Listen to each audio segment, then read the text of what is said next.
Bonsoir à toutes et à tous. Bon, on est très très heureux d'être parmi vous, très heureux de pouvoir partager finalement notre compréhension des marchés de l'énergie, de la crise dans laquelle on vit aujourd'hui et auquel finalement tous les acteurs sont confrontés, hein, que ce soit les consommateurs, les fournisseurs, les producteurs d'énergie. Finalement, tous les acteurs sont confrontés par une crise majeure, les distributeurs également. Et donc on va essayer de comprendre tout ça ensemble.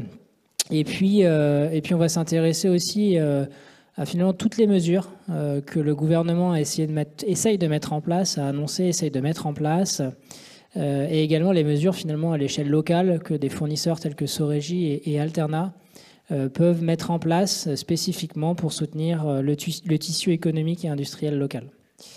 Alors ça, c'est un peu notre agenda du jour, ça fonctionne. Peut-être juste pour commencer. Donc notre première grande partie, c'est comprendre les marchés de l'énergie. Donc on va revenir au tout début et on va revenir en fait à quoi ça ressemble un marché de l'énergie. Ça va faire guise d'introduction pour que Clément rentre vraiment dans le détail de l'ensemble des composantes de ce marché et de ce qui aujourd'hui est nécessaire pour chacun d'entre vous finalement de comprendre et d'intégrer pour mieux maîtriser finalement vos achats d'énergie. Donc ça, c'est très schématiquement à quoi ressemble un marché de l'énergie. Donc un marché de l'énergie, comme son nom l'indique, c'est un marché. Et donc finalement sur ce marché, il y a des échanges qui sont le fruit de l'offre et de la demande. La demande, elle est générée par les consommateurs, que ce soit les consommateurs industriels, entreprises, collectivités locales, ou les consommateurs résidentiels. Donc c'est ce qu'on voit en bas à droite du graphique. Et puis, l'offre, elle est proposée par des producteurs d'énergie. En France, on le verra aussi avec Clément, les producteurs, ça peut être du nucléaire, ça peut être de l'hydroélectricité, ça peut être du photovoltaïque, ça peut être de l'éolien, ça peut être des centrales à gaz, ça peut être des centrales en charbon. On entend beaucoup parler ces derniers temps. Et finalement, le marché de l'énergie, c'est ces composantes-là, finalement, entre producteurs et consommateurs. Il y a un certain nombre d'intermédiaires. Donc, il y a des intermédiaires physiques qui sont le transporteur finalement d'électricité. Donc, les autoroutes de l'électricité en France, c'est RTE. Et puis, il y a des distributeurs. C'est finalement les derniers kilomètres pour venir alimenter une entreprise, une maison, un particulier. Et donc là, on va retrouver les entreprises locales d'énergie, telles que le groupe Sorégie à travers sa filiale de distribution SRD, ou Enedis, ou GRDF sur le territoire national pour l'électricité et pour le gaz. Et puis au milieu de ça, donc ça c'est le flux physique, c'est-à-dire comment on transporte une molécule de gaz d'un producteur à un consommateur, et puis ou un électron d'électricité entre un producteur et un consommateur. Ça c'est le flux physique. Puis après il y a tout ce qui est finalement tous les échanges contractuels pour pouvoir venir finalement mettre des contrats entre les producteurs et les consommateurs. C'est là qu'intervient le rôle de fournisseur, puisque un fournisseur aujourd'hui, il peut avoir finalement être autonome sur finalement son sourcing d'énergie, sa capacité à se sourcer, c'est-à-dire à acheter l'équivalent de l'énergie consommée en tout temps de ses consommateurs en portefeuille. Et ça, il le fait à travers une salle des marchés, ou en tout cas une direction des achats et de la production d'énergie, et ça Clément pourra le détailler mieux que moi, où il peut faire appel à un partenaire pour faire ça à sa place. Ce n'est pas le cas d'Alterna, où le groupe Sorégie, on dispose finalement de ce rôle de fournisseur et de cette salle des marchés, ce qui nous permet d'être relativement autonome sur nos achats d'énergie. Et ces achats, ils peuvent se faire, en grande majorité aujourd'hui, ils se font sur un marché de gros de l'énergie, qui est un marché européen, qui est réglementé, sur lequel il y a des produits qu'on peut acheter à des pas de temps définis, où il peut aussi se faire de gré à gré avec des producteurs, donc des contrats de gré à gré d'achat d'énergie à terme. Voilà un petit peu, juste pour cadrer le débat, ce dont on parle lorsqu'on parle de marché de l'énergie, puis on va rentrer dans le détail tout de suite. Alors absolument. Donc sur les marchés de l'énergie, on a deux principaux. On va commencer par le gaz. Donc le gaz, il est intéressant à deux titres. Déjà parce qu'on est tous consommateurs de gaz. Nos entreprises peuvent consommer du gaz. Les résidentiels aussi peuvent consommer du gaz. Donc c'est un marché qui est très important. Mais il faut avoir aussi en tête, et on va en parler juste après, qu'on produit en France et en Europe beaucoup d'électricité grâce au gaz. Donc cette ressource en gaz, elle est vraiment très importante pour notre équilibre. Donc on peut voir ici sur ce graphique notre approvisionnement et l'évolution de celui-ci en gaz depuis plusieurs années jusque l'année 2020. Voilà, on va s'arrêter là parce qu'évidemment ce qui se passe en 2022 c'est très différent. Donc quand on regarde ce qui se passe sur nos approvisionnements en gaz, en France on est relativement privilégié. On achète principalement du gaz à la Norvège et à de nombreux pays, dont la Russie. Mais la Russie est uniquement une petite partie de nos approvisionnements. Ce n'est pas du tout la majorité de celui-ci. Donc ça, c'est évidemment un confort pour la France. Si on se compare à des pays comme l'Allemagne, par exemple, qui ont un approvisionnement en gaz principalement russe, ça a été beaucoup plus compliqué cette année par rapport à ce que nous, on a pu connaître. On était à peu près à 20% de nos approvisionnements en gaz russe. Donc c'était évidemment une part importante. Quand on réfléchit à ce qui se passe en hiver, qu'on a besoin de gaz pour se chauffer, c'est important. Encore plus quand on pense à l'hiver prochain. Mais on n'est pas sur quelque chose qui était vraiment primordial et d'un grand danger pour nous. Donc voilà, c'est des chiffres qui sont importants à avoir en tête. Moins de 20% du gaz russe, mais ça veut quand même dire qu'on est touché à hauteur de 20% de nos approvisionnements en gaz par ce qui se passe en Ukraine. Alors ensuite, deuxième marché important, comment on s'approvisionne en électricité.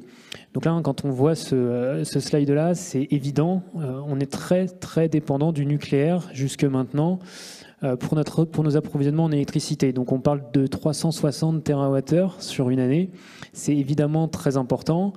Quand on regarde les autres sources d'approvisionnement, pour l'instant, en tout cas, le renouvelable, c'est 120 TWh, porté principalement jusqu'à aujourd'hui par l'hydraulique en France, mais la part éolienne et la part photovoltaïque ne font que grandir dans ce mix énergétique-là. Et on a ensuite une partie en haut à droite qu'on peut voir sur le slide qui est à combustible fossile et c'est très majoritairement du gaz. Et là, on est sur plus de 30 TWh. Ce gaz, évidemment, pour produire de l'électricité, il faut acheter ce gaz et on voit bien là le lien entre le prix de l'électricité et le prix du gaz. On en parlera un petit peu plus après et ce sera encore plus évident. Mais donc voilà, on commence déjà à avoir une première brique du lien qu'il y a entre du prix de l'électricité et le prix du gaz et que quand le gaz monte, l'électricité peut monter ensuite.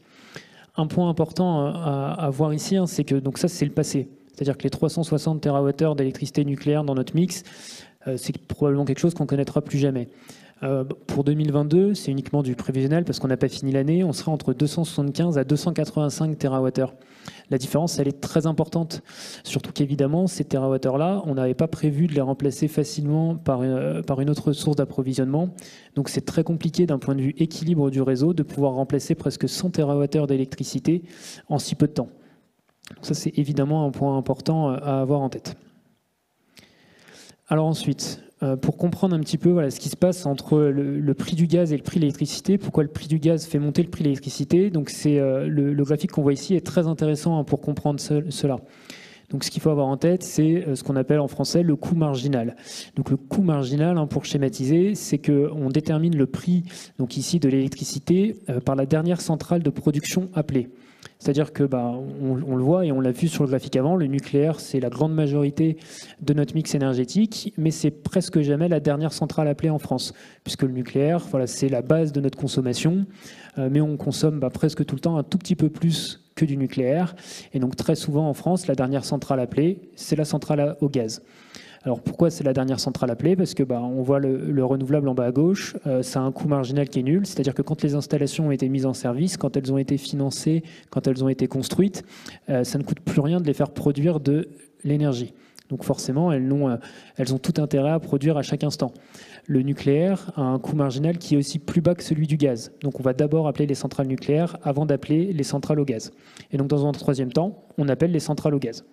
Et plus ça coûte cher de produire de l'électricité grâce à ce gaz-là, plus le prix de l'électricité coûte cher aussi in fine.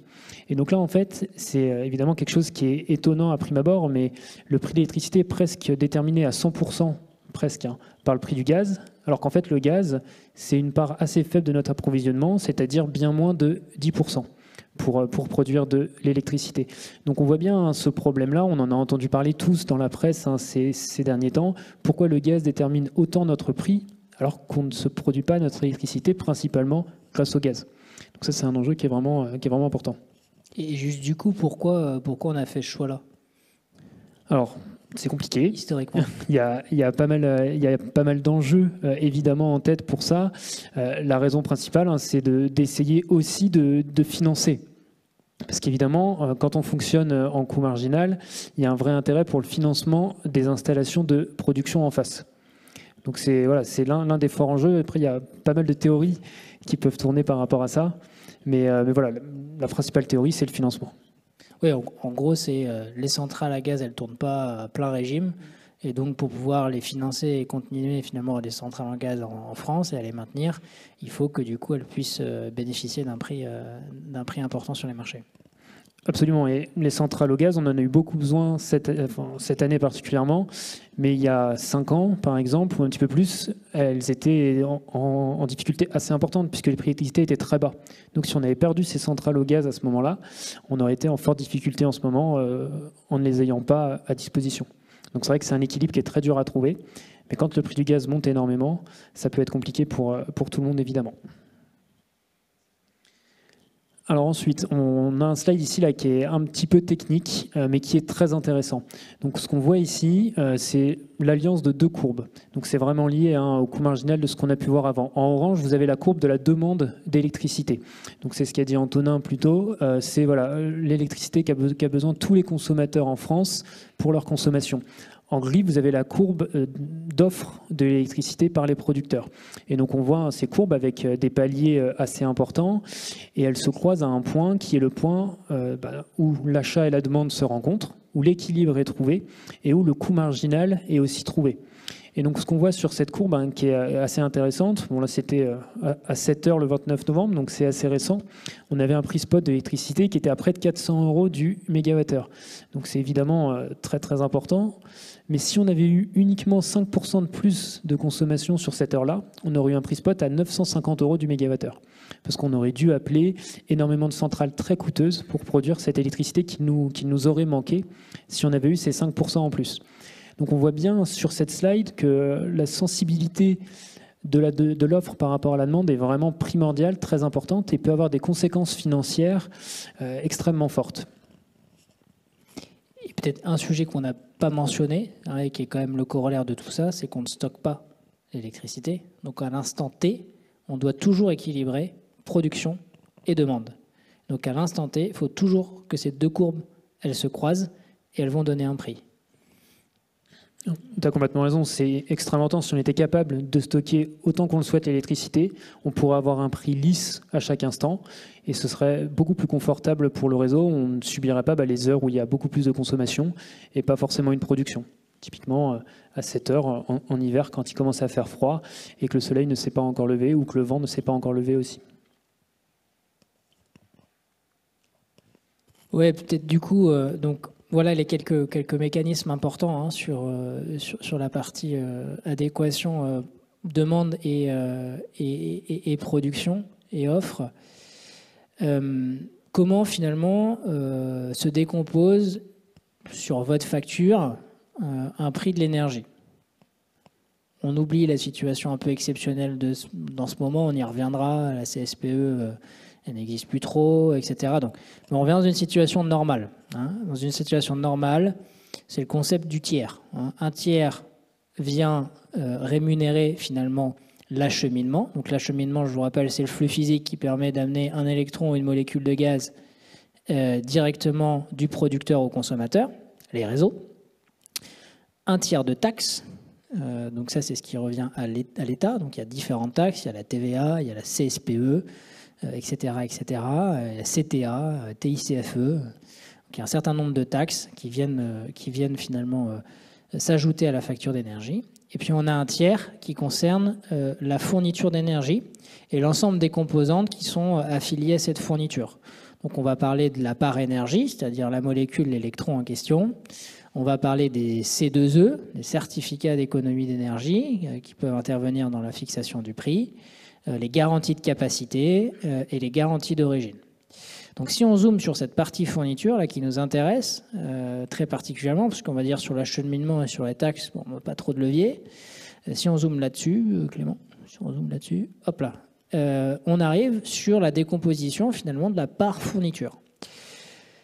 Cette part fourniture, elle est composée, votre prix de fourniture, elle est composé à 90% environ du sourcing. Ça, c'est quasiment partout pareil. Les ordres de grandeur sont les mêmes chez tous les fournisseurs.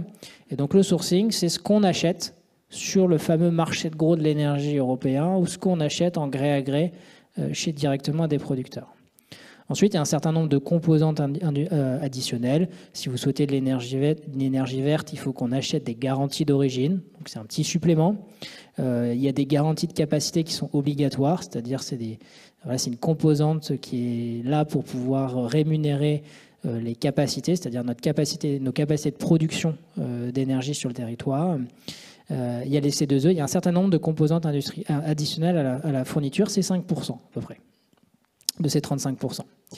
Après, vous avez 5% qui concernent un peu plus votre fournisseur directement. Donc votre fournisseur, il va prendre 2,5% pour couvrir ses risques.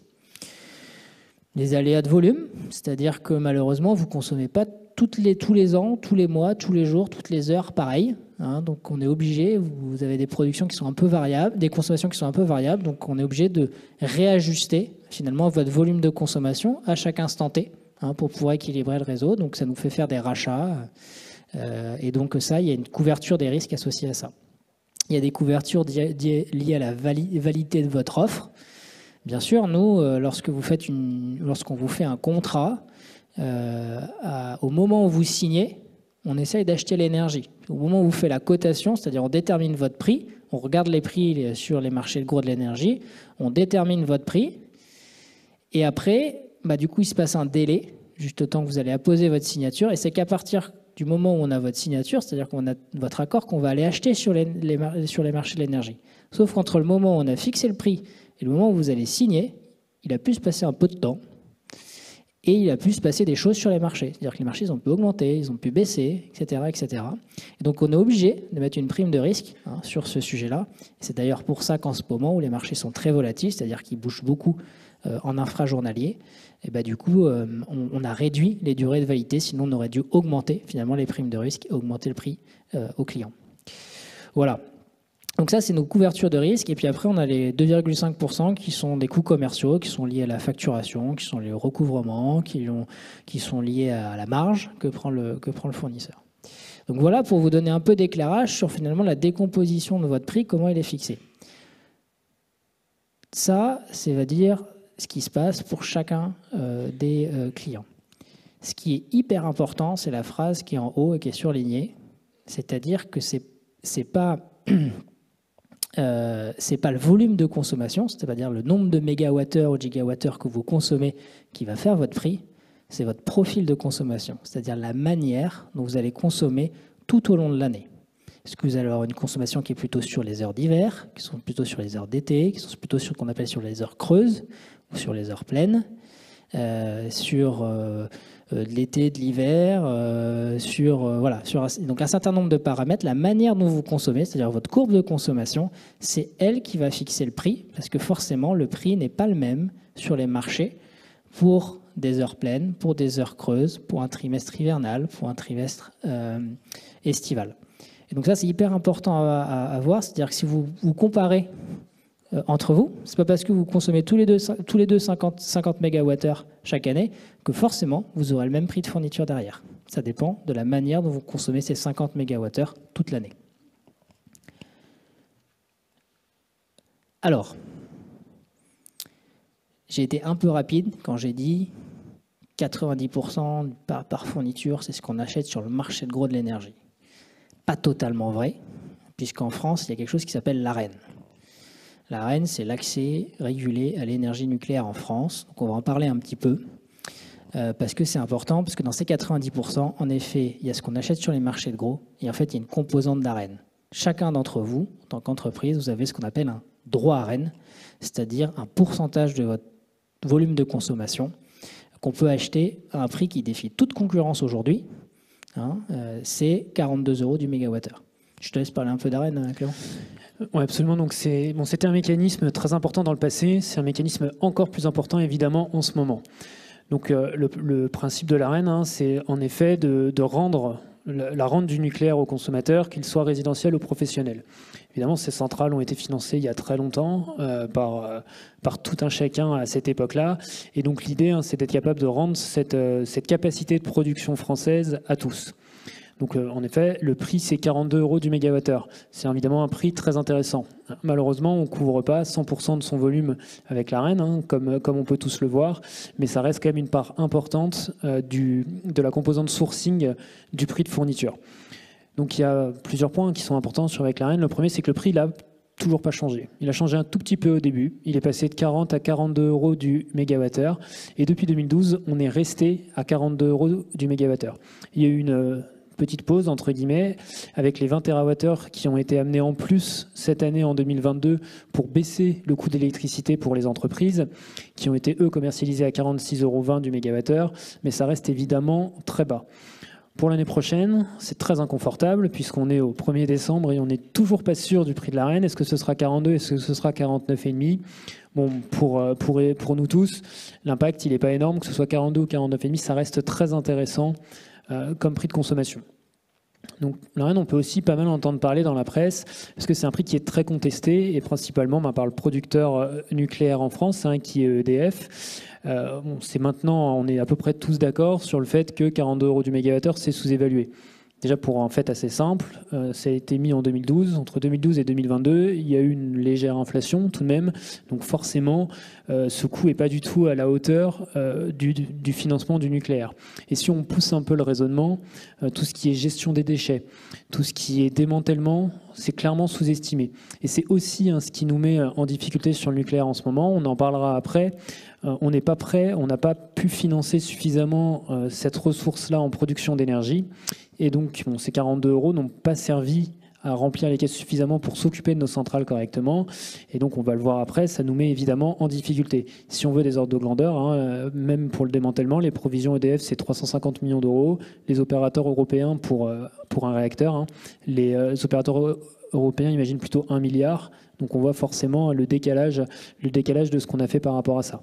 Donc il y a pas mal d'enjeux sur l'Arenh qui est lié au nucléaire et ça nous amène évidemment en ce moment vers certaines difficultés.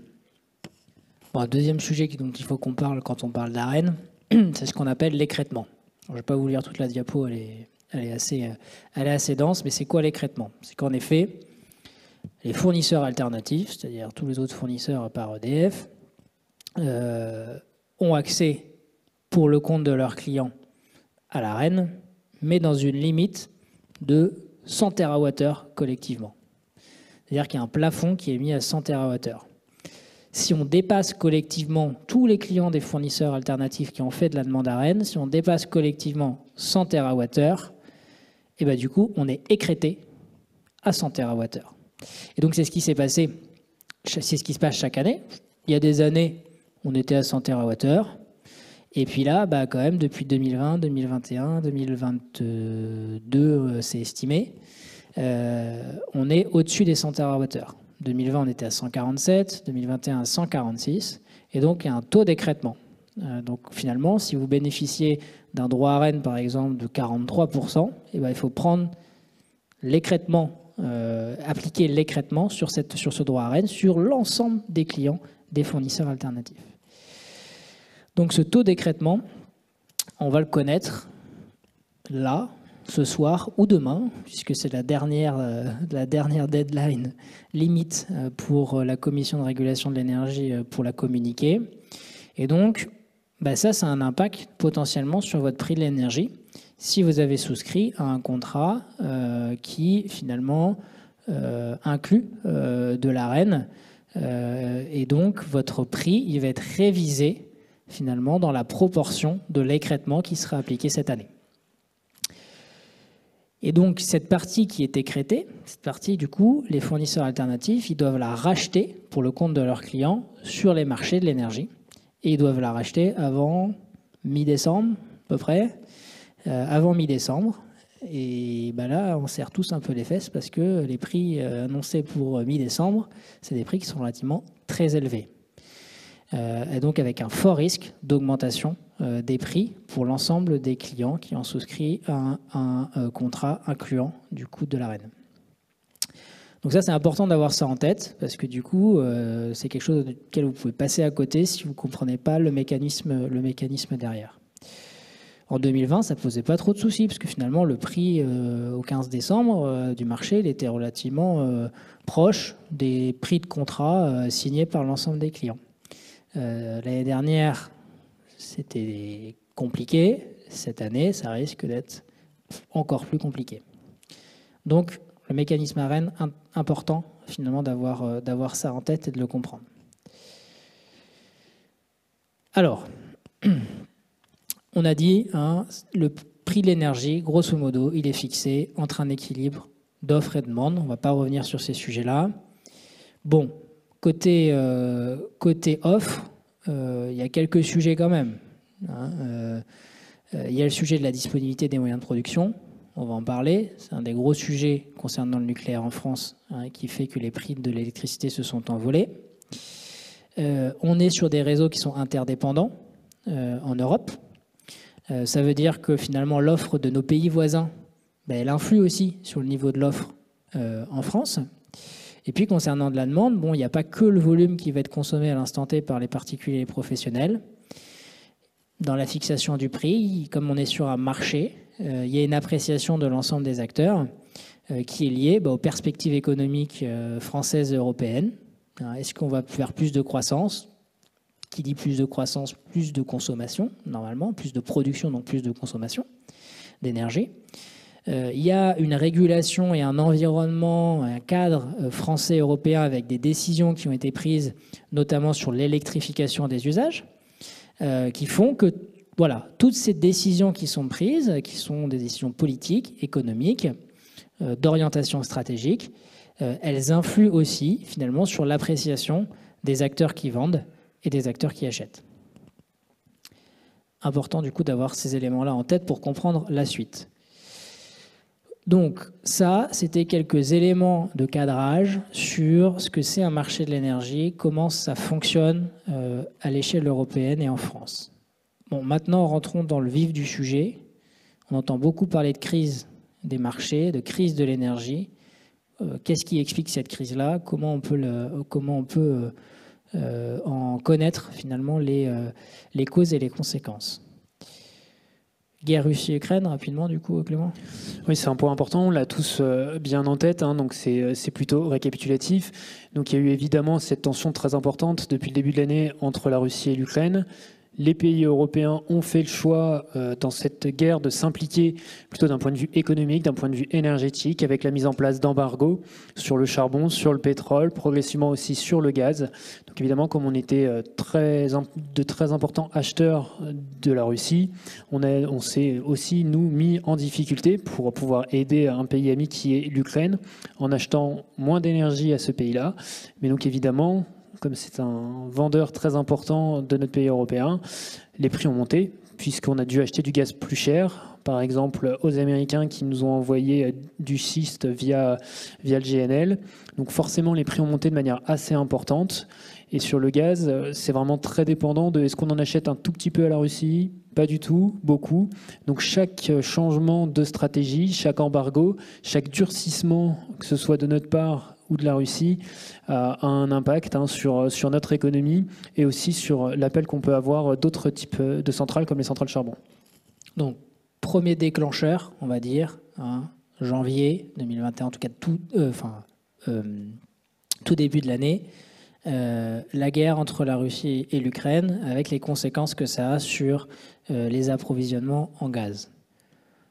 Deuxième cause, augmentation du CO2 et du gaz. Absolument, donc on voit le CO2 qui ne fait que monter, donc sur ces graphiques c'est depuis début 2021, donc ça c'est des raisons un peu moins conjoncturelles, c'est complètement notre ambition européenne qui est de diminuer les émissions, on a tous entendu parler de Fit for 55, donc le prix du CO2 qui est en fait le droit d'émettre du CO2 monte afin de diminuer justement ces émissions de CO2. Ça, c'est pas quelque chose qui va changer. On est à l'heure actuelle à 70 € la tonne, on redescendra pas à 30 € la tonne. La question plutôt à se poser, c'est jusqu'où on va aller vers le haut. Donc ça, c'est évidemment un point très important. Bon, et puis, en fait, si on recourt à plus de gaz, plus de charbon, qui sont des matières premières émettrices de CO2, en fait, le prix du CO2 rentre dans la composition du prix du gaz, du prix du charbon, et donc automatiquement, ça participe à l'inflation de ces matières premières. Absolument. On se souvient que le prix de l'électricité est majoritairement en France déterminé par le coût de produire de l'électricité grâce aux centrales à gaz. Les centrales à gaz émettent du CO2, donc ça coûte plus cher quand le CO2 est aussi plus élevé. On voit les prix du gaz, donc là pareil, hein, depuis début 2021, donc on voit les courbes, hein, c'est très clair, ça n'a fait que monter, ça a monté à un moment très très haut, principalement au mois d'août. Ça a redescendu un petit peu, mais on reste quand même évidemment à des niveaux très élevés. On était à moins de 20 € du mégawattheure hein, à une époque sur le gaz. C'est évidemment complètement révolu. On a même connu moins de 10 à un moment. Donc voilà, quand on voit cette courbe, on voit bien les tensions qu'on a connues au gré des restrictions et au gré de la peur qu'on avait tous de ne pas avoir assez de gaz pour l'hiver 22-23. Et maintenant, on l'entend tous dans la presse, de la peur qu'on a de ne pas avoir assez de gaz pour 23-24. Donc deuxième cause, augmentation finalement du prix du CO2 et du gaz. Troisième, les fameuses centrales nucléaires. On a commencé à en parler. Ce graphique est très parlant. Donc en orange, vous avez la disponibilité nucléaire en 2022. Donc on voit en ce moment, en novembre, à un moment où l'électricité, c'est très important pour notre équilibre, évidemment à cause des températures, on est à peine au niveau estival des années précédentes. C'est-à-dire qu'au moment où on a le moins besoin d'électricité, on était toujours à peu près à plus de 30 gigawatts. On a normalement 60 d'installés en France. Et donc là, on y arrive à peine en ce moment, alors qu'on commence à rentrer dans la saison où on a le besoin le plus de notre énergie nucléaire. Donc ça, c'est évidemment ce qui nous a suivis même depuis 2021, puisque les problèmes sur le nucléaire ont commencé dès 2021 avec la corrosion sous contrainte. On a pu évidemment en entendre parler dans la presse. Et donc le mauvais état de nos centrales nous conduit en ce moment à avoir une disponibilité qui est très faible. Quand on se souvient que notre mix pour la production d'électricité, c'est très majoritairement du nucléaire, quand la disponibilité n'est pas là, le risque est très important. De plus, on ne peut pas stocker cette électricité, donc on ne peut pas faire comme le gaz, essayer d'en stocker un peu en été pour en avoir en hiver. Si on ne l'a pas au moment où il le faut, on est en difficulté. Et c'est d'ailleurs pour ça que déjà cette année, on a atteint à un moment 3 000 € du mégawattheure sur une heure en avril, parce qu'on avait presque pas assez d'électricité produite par rapport aux besoins de consommation du réseau. Donc ça a deux conséquences. Une conséquence physique, on n'aura peut-être pas assez de capacité de production électrique pour faire face aux pics de consommation cet hiver. C'est ce qu'on entend derrière le mot coupure, délestage. Et c'est une conséquence financière, c'est-à-dire que les marchés ne croient pas dans la capacité, pour le coup d'EDF, pas pour faire de la mauvaise pub d'EDF, mais c'est lui qui est aujourd'hui le seul producteur nucléaire en France, dans la capacité d'EDF de redémarrer finalement les centrales nucléaires à temps pour faire face aux pics attendus de consommation cet hiver. Et donc, le marché, il fixe les prix très très haut sur les marchés pour tenir compte de ce risque-là. Absolument. Et c'est ce qu'on voit, les conséquences directement sur l'électricité. Le gaz a beaucoup joué, mais les tensions sur le nucléaire ont aussi beaucoup joué.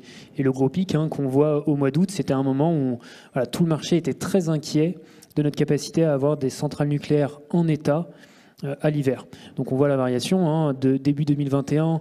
On a l'impression que l'année 2021, ça a d'ailleurs à peine monté. Si vous voyez le petit pic en octobre 2021, je m'en souviens bien parce que j'étais parti en vacances et j'avais l'impression que c'était catastrophique. En fait, quand on regarde maintenant, c'est presque plus rien. Depuis, on a eu des pics très importants. On a eu des prix aussi sur les produits hiver, qui le sont d'ailleurs encore, à plus de 1 000 € du mégawattheure. L'année 2023 a atteint pendant quelques jours les 1 000 € du mégawattheure en moyenne sur l'année. Il faut se rendre compte, c'est vraiment quelque chose qui est complètement dingue. Pendant très longtemps, on a oscillé autour des 40 € du mégawattheure. Là, on était à 1000. Ça a baissé, mais on est encore à plus de 400 € du mégawattheure pour 2023.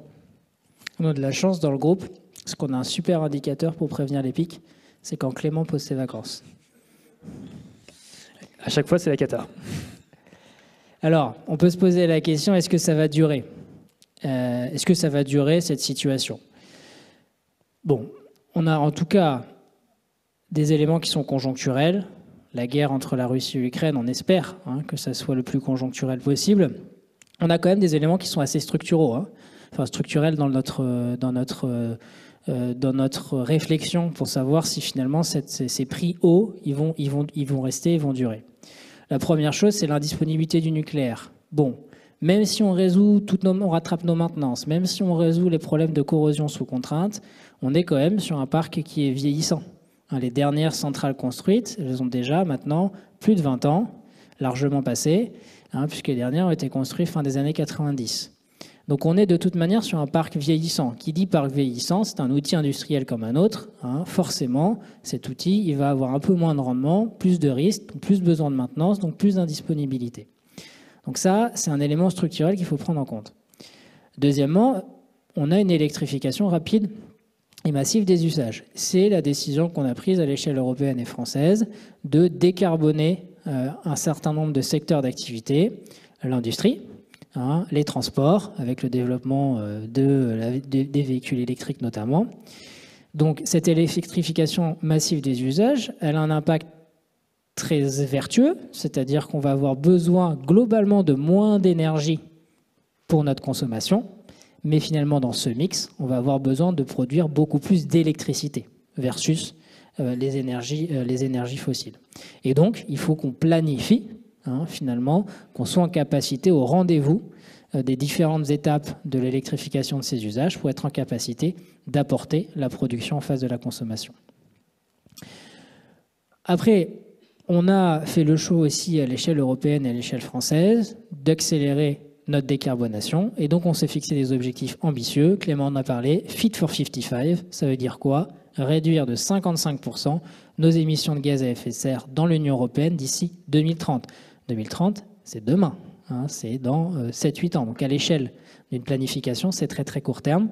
Qui dit objectif ambitieux dit forcément une orientation des prix du CO2 à la hausse et un certain nombre de mesures qui vont venir participer finalement à cette hausse des prix.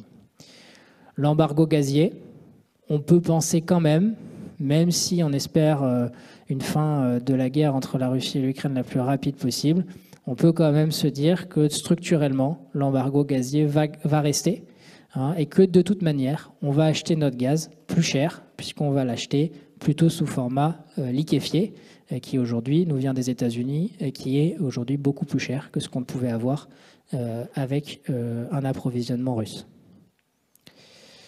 Voilà quelques éléments, en tout cas de contexte. On verra ce que sera le futur. On n'a pas de boule de cristal, malheureusement. Mais on peut quand même penser qu'on ne reviendra pas à une situation de prix telle qu'on les a connus sur l'électricité et le gaz il y a 24 mois, il y a 36 mois. On va rester sur des prix qui sont stablement hauts. On espère juste que la volatilité, c'est-à-dire que le changement de prix, soit la journée, soit même chaque mois, va être le plus limité possible. Voilà ce qu'on pouvait dire sur la crise. On essaie d'éclairer de façon le plus pédagogique possible ce qui se passe. Bon, un point important, en tout cas, ça nous a été demandé, c'est dans tout ça, qui dit crise dit difficulté finalement pour l'ensemble des acteurs, et notamment les entreprises que vous représentez. Comment aujourd'hui le gouvernement, l'État français, à l'échelle européenne, il y a des mesures qui sont mises en place pour essayer de soutenir cette période qui est difficile, de forte hausse des factures d'énergie. Donc on va essayer de balayer les quelques mécanismes pour que chacun soit à peu près familier de ces mécanismes qui sont importants puisque du coup ils vous concernent très directement. Commençons par les mesures nationales et puis on parlera un petit peu d'alternage juste à la fin. Ça, c'est un résumé de l'ensemble des mesures qui peuvent vous concerner, qui ont été annoncées, je dis bien annoncées, pas forcément mises en œuvre, depuis juillet. On se rappelle, juillet-août, c'est le grand pic là, que vous avez vu sur les courbes de Clément. C'est le moment où tout le monde se rend compte, panique à bord, tout le monde se rend compte qu'il faut faire quelque chose pour soutenir le prix de l'énergie. Alors, on commence avec le bouclier tarifaire. Le bouclier tarifaire, c'est quoi? C'est la décision qu'a pris le gouvernement de plafonner la hausse des factures des résidentiels et ce qu'on appelle, nous, notre jargon, les petits professionnels, mais du coup, ce sont les TPE. Alors, définition des TPE pour tout le monde, moins de 10 salariés, moins de 2 millions d'euros de chiffre d'affaires, qui ont une puissance inférieure à 36 kVA. En gros, qui ont un peu le même compteur, le même format de compteur qu'un résidentiel. Et donc, le gouvernement a pris la décision de plafonner la hausse des factures d'énergie de 15% maximum à partir du 1er février sur l'électricité et à partir du 1er janvier sur le gaz.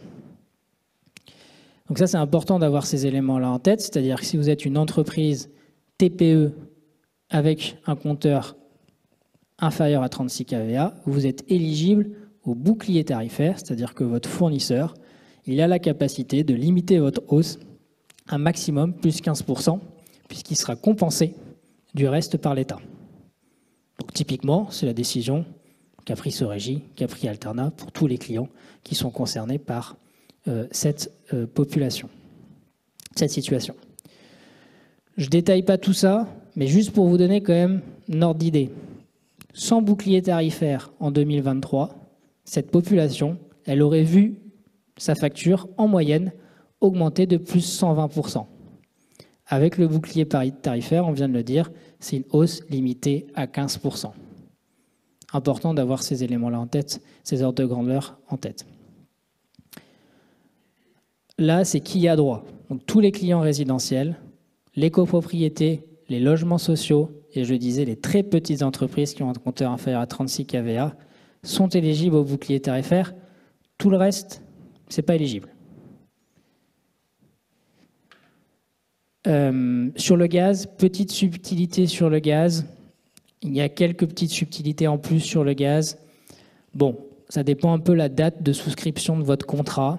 Grosso modo, quand même, la grande majorité des clients sur le gaz, TPE, résidentiel, copropriété et propriétaires d'immeubles résidentiels sont concernés par une hausse limitée à 15% aussi sur le gaz. Attention, application 1er janvier pour le gaz, 1er février pour l'électricité. Ça aurait été trop facile de faire la même date pour les deux fluides. Ça, c'est ce qui est éligible pour les résidentiels et pour la population que je viens de citer, les très petites entreprises. Qu'est-ce qui se passe pour ceux qui ne sont pas une très petite entreprise avec un compteur inférieur à 36 kVA? Eh bien, l'État a annoncé la mise en place d'un amortisseur électricité. Alors cet amortisseur électricité, il fait l'objet d'un amendement, c'est-à-dire qu'il y a des amendements qui sont déposés au projet de loi de finances 2023. Il n'est pas encore en application. Pour le mettre en application, il faudra un décret d'application qui devrait être publié dans les premiers jours de 2023 pour qu'il soit mis en œuvre. Donc, alors, on a fait les diapos il y a 2-3 jours. Entre les 2-3 jours et maintenant, ça a encore évolué. Et donc, non pas sur les populations qui sont éligibles, donc je vais commencer par ça, mais un peu sur la fixation de cet amortisseur électricité. On va revenir avec Clément. Les populations qui sont éligibles, ce sont les très petites entreprises qui ont un compteur supérieur à 36 kVA et les PME. On rappelle la définition d'une PME, moins de 250 salariés, moins de 50 millions d'euros de chiffre d'affaires ou moins de 43 millions d'euros au bilan. Ça, ce sont les entreprises qui sont éligibles et visées par l'amortisseur électricité. Donc, vous voyez, on avait noté une aide forfaitaire de 25%, blablabla, compenser l'écart 325. Vous oubliez tout ça, ça va être simplifié. Je ne sais pas si on peut utiliser le terme, mais en tout cas, ça va être changé. Et donc, Clément, je te laisse peut-être détailler ce qui semblerait être dans le dernier amendement qui a dû être déposé hier soir. Ouais, donc, bon, le premier point, ce qu'a dit Antonin est complètement vrai, c'est pas complètement finalisé, donc ça peut encore changer. Mais en tout cas, la dernière version qu'on a actuellement, c'est celle-ci. Donc en gros, l'idée du gouvernement, c'est de dire que sur la moitié du prix de l'électricité que doit payer un client, on va lui faire une réduction en capant la moitié de ce prix à 180 € du mégawattheure. Dit comme ça, c'est très compliqué. On est d'accord ensemble pour se dire que ce nouveau mécanisme censé simplifier ne l'est pas. Donc pour essayer de comprendre un petit peu, j'en profite pour aussi faire de la pub pour l'indice de la CRE sur les prix de l'électricité pour les entreprises. Vous avez un indice qui est publié toutes les semaines par la CRE pour donner le bon prix moyen pour le prix de l'électricité pour les entreprises. Ça peut être un bon référentiel quand vous avez des offres en face. Donc en ce moment, par exemple, le prix donné par la CRE, c'est environ 400 € du mégawattheure, hors TURP, hors taxe. Pour une fourniture 2023. Pour une fourniture 2023, absolument. Et donc, ce que dit cet amortisseur, c'est qu'on va prendre la moitié de ce prix de 400 €. On n'y touchera pas. Par contre, sur l'autre moitié, au lieu de payer 400 € du mégawattheure, vous paierez 180 € du mégawattheure. Donc, en gros, si on est sur 400 € du mégawattheure, on enlève 25% du prix. On a la première moitié des 400 €, donc 200 € du mégawattheure qu'on garde, Sur la deuxième moitié, on prend 180, donc comme c'est que sur une moitié, ça fait 90 euros. Donc on est à 200 plus 90 euros du mégawattheure, on arrive à 290, ça fait à peu près moins 25% par rapport aux 400 euros du mégawattheure initiaux. Donc c'est évidemment pas si simple que ça, mais voilà, l'ordre de grandeur est là, c'est moins 25%, à minima 110 euros de baisse, c'est capé à 160 euros de baisse, donc c'est quand même évidemment un amortisseur important. C'est un amortisseur, donc voilà, sur un prix de fourniture de toute manière qui va rester autour des 400-500 euros du mégawattheure, l'État prend en charge 100 à 150 euros du mégawattheure en fonction des paramètres qui vous ont été indiqués là. C'est pour vous donner l'ordre de grandeur. Bien sûr, on ne peut pas appliquer ce mécanisme tant qu'il n'y a pas un décret d'application, mais bien sûr, il sera appliqué automatiquement pour les contrats de fourniture 2023 aux clients qui sont éligibles. C'est l'objet du texte qui a été présenté par le gouvernement. Ça, c'était la diapo qui expliquait l'ancien mécanisme. Un élément important, charte des fournisseurs de l'énergie. Charte des fournisseurs d'énergie, je ne m'attarde pas beaucoup, si ce n'est signifier que Alterna et Sorégie ont été signataires en direct de la charte des fournisseurs d'énergie. On a eu la chance même d'être associés à la rédaction de cette charte. Cette charte a dit beaucoup de choses. Elle met notamment, en tout cas, finalement, l'initiative de la signature de cette charte des fournisseurs de l'énergie, c'était quoi? On a compris qu'en tant que fournisseur, vous êtes exposé à un certain nombre de risques du fait de la crise des marchés de l'énergie, et notamment un risque qui est important, c'est-à-dire le risque de défaut ou le risque de non-paiement des factures. Et ce qui peut, en effet, en tant que fournisseur, nous restreindre un petit peu à proposer des nouveaux contrats à des clients. Et donc le gouvernement a dit, on a compris cette situation et on va vous proposer de mettre en place une garantie publique d'État. Dans la philosophie, ça veut dire quoi? Ça veut dire que vous, fournisseur, vous demandez à votre client une caution bancaire.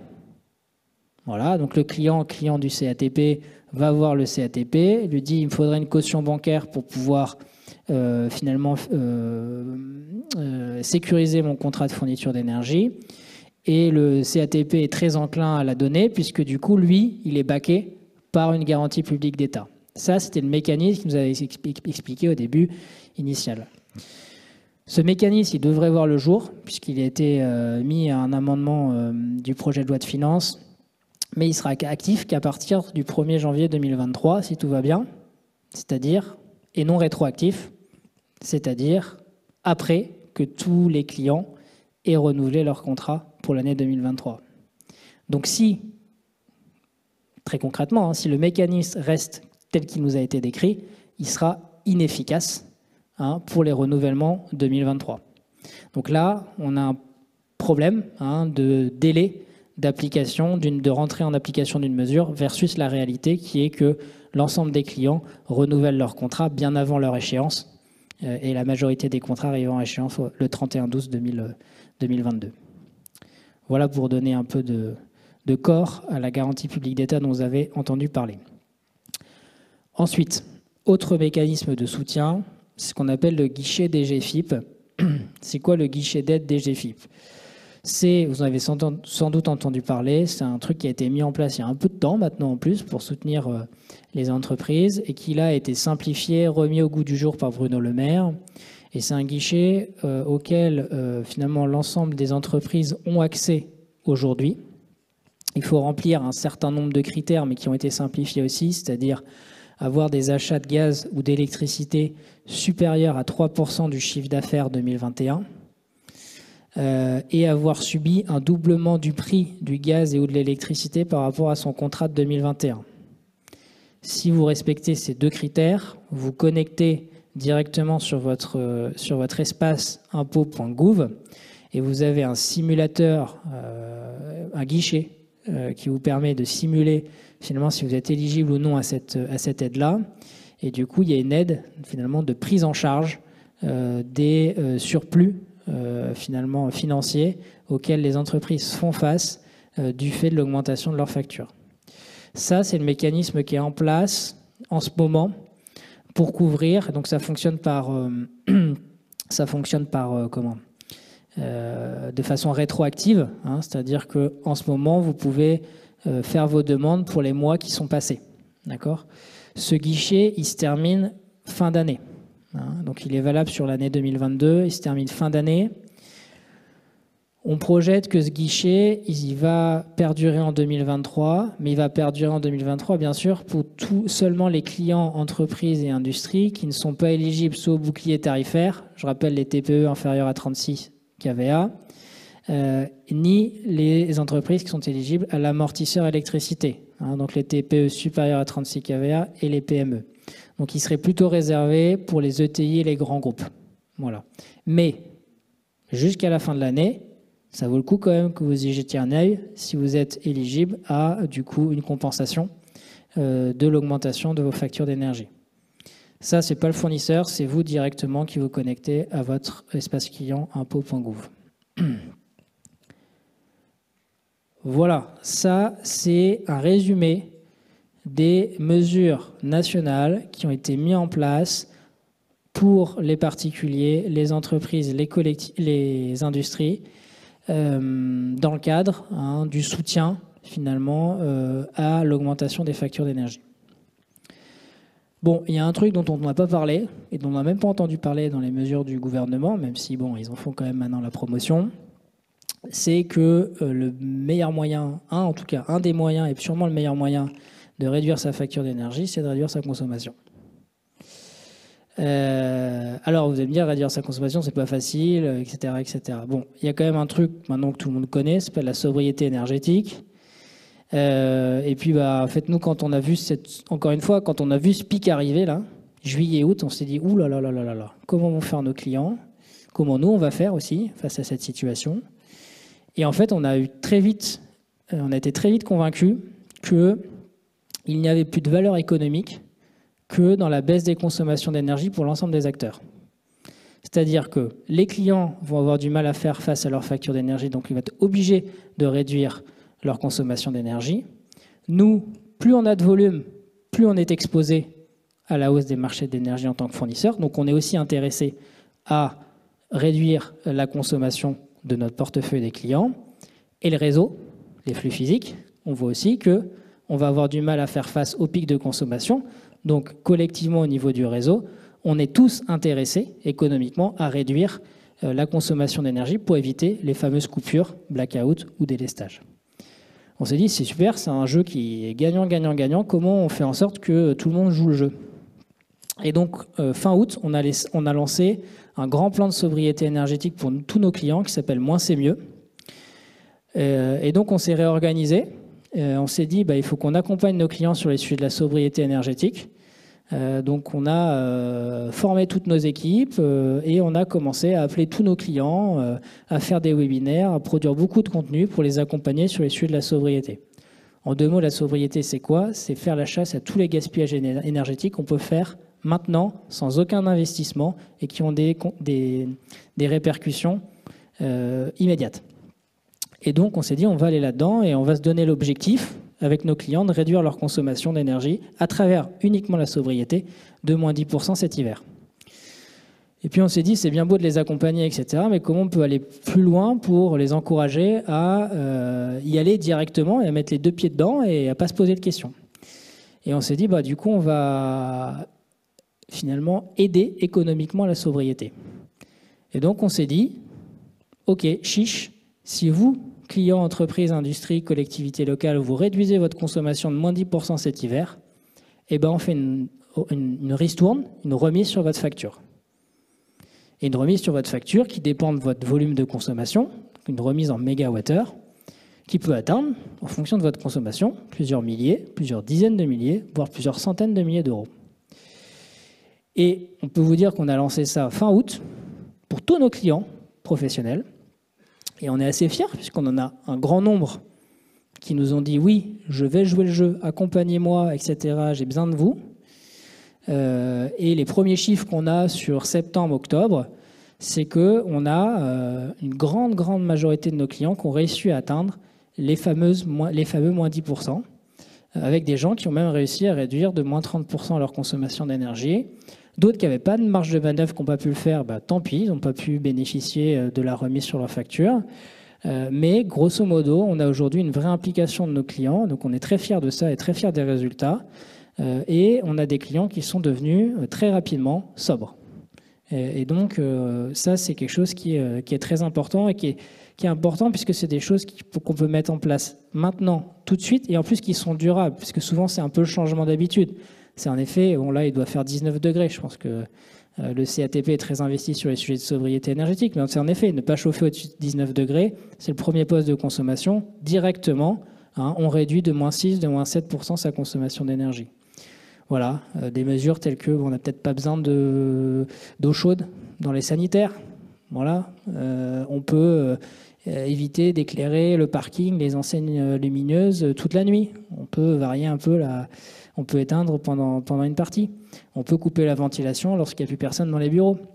Donc c'est des choses qui sont très faciles, très accessibles, et je peux vous garantir, hein, il y a peut-être des clients d'Alterna parmi nous qui sont dans la salle et qui ont fait le jeu de la sobriété énergétique et ont eu les premiers résultats, on arrive très très rapidement à moins 10%. Donc voilà, ça c'est quelque chose qu'on a mis en place et qui est très important. Après, bah forcément, vous l'avez compris, ce sujet nous concerne tous. Vous l'avez compris, hein, le sujet c'est le marché de l'énergie, c'est les prix de marché de l'énergie. Et donc, bah, je pense qu'on est tous intéressés à essayer d'équilibrer un peu notre dépendance au marché de l'énergie, au marché de gros de l'énergie. Et c'est pour ça que bah, tout ce qu'on peut faire pour éviter d'être trop exposé au prix des marchés de gros de l'énergie, c'est important. Donc produire sa propre énergie, l'autoconsommation, c'est un moyen finalement de se dérisquer vis-à-vis des situations telles qu'on est en train de les vivre aujourd'hui sur les marchés de gros de l'énergie. Alors les PPA, c'est un gros mot, mais c'est les fameux contrats de gré à gré entre un consommateur ou un fournisseur et un producteur d'énergie renouvelable. Donc là, on ne passe plus par le marché de gros de l'énergie, on fixe le prix à l'avance. Donc ça aussi, c'est un moyen de pouvoir finalement se dérisquer par rapport au marché de gros de l'énergie. Et puis, bah, il y a les sujets pour aller plus loin que la sobriété. Il y a l'efficacité énergétique, dont les travaux que je mets en œuvre pour mieux isoler mes bâtiments, pour finalement décarboner ou optimiser mon outil industriel pour qu'il consomme moins d'énergie, etc., etc. Tous ces éléments-là sont des éléments de moyen terme qui nécessitent des investissements, mais des investissements qui sont aujourd'hui assez subventionnés à travers ce qu'on appelle les certificats d'économie d'énergie ou le fonds chaleur. En tout cas, un certain nombre de dispositifs qui sont là aujourd'hui pour vous aider à aller vers beaucoup plus d'efficacité énergétique et optimiser votre consommation d'énergie. Voilà quelques éléments, en tout cas, de mesures qui ont pu être mis en place à travers les initiatives du gouvernement ou à l'échelle d'un fournisseur, avec l'exemple d'Alterna ou de Sorégie ce soir. Voilà, j'espère qu'on n'a pas été trop long, qu'on a été le plus pédagogue possible, mais s'il demeure des questions, on est à votre disposition.